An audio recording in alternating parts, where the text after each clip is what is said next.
Hi, I'm Lindy, and my friend Abby's here to help me with this, but for my reading skill, I have isolation, and for the standards that I picked, they say isolate and pronounce initial, medial, vowel, and final sounds in spoken single-syllable words. Another one is segment spoken single-syllable words into their complete sequence of individual sounds, and then demonstrate understanding of spoken word syllables and sounds. And this is for first grade.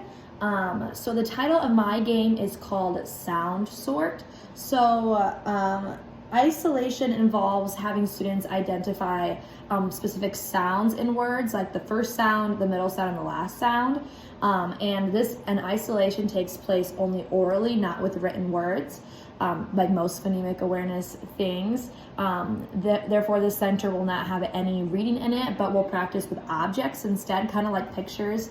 But we'll have a bucket with objects in it, and the teacher will explain for the class. They'll be like, we're going to be doing an activity to work on finding objects with the same initial sound. So like maybe the teacher would talk about different things that are in the bucket. Like she'd hold up like the pencil and she'd be like, what's the first sound of this? And be like, P for pencil, or P for pen, and going on with that. And then this is a group activity, so whether it's like the groups are already sitting in or groups that the teacher makes, it's up to them, but they will sit with their group members.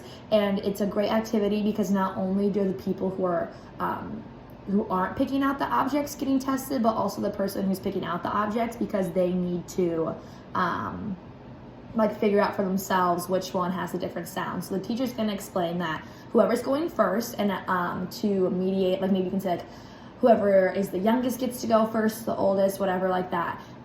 They're going to go first, and they're going to pick out 3 objects from the bucket, and it'll be filled with a bunch of different objects in it, and they're going to pick out 3 different, we'll just call them toys, and 2 of them with the same sound, first sound, and 1 with a different first sound. So there's a bunch of different objects, and there's some that have the same sounds, obviously some that don't. And then after they ask, they're going to show all the objects and say what they are. So they'll be like pencil, pen, and whatever the other one is. And then the group members have to say which one doesn't belong, and then you're going to tell them to talk about why it doesn't belong, what's different, what sounds different, and they need to say the sound.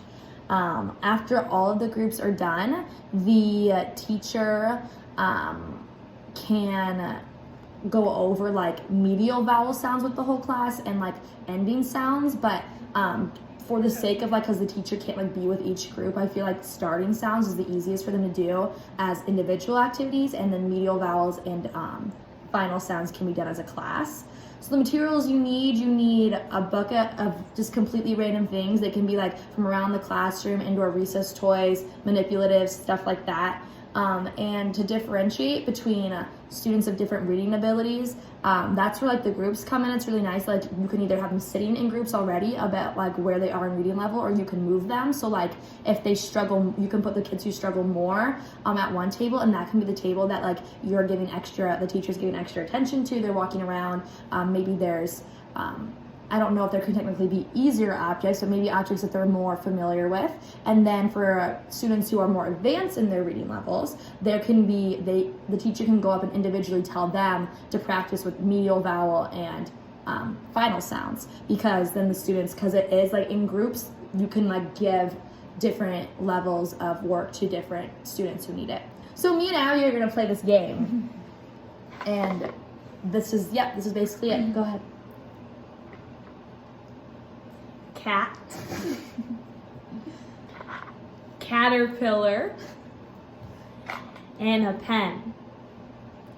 So now I say which one. I'll say which one doesn't belong. Okay. The pen doesn't belong because cat and caterpillar both start with K.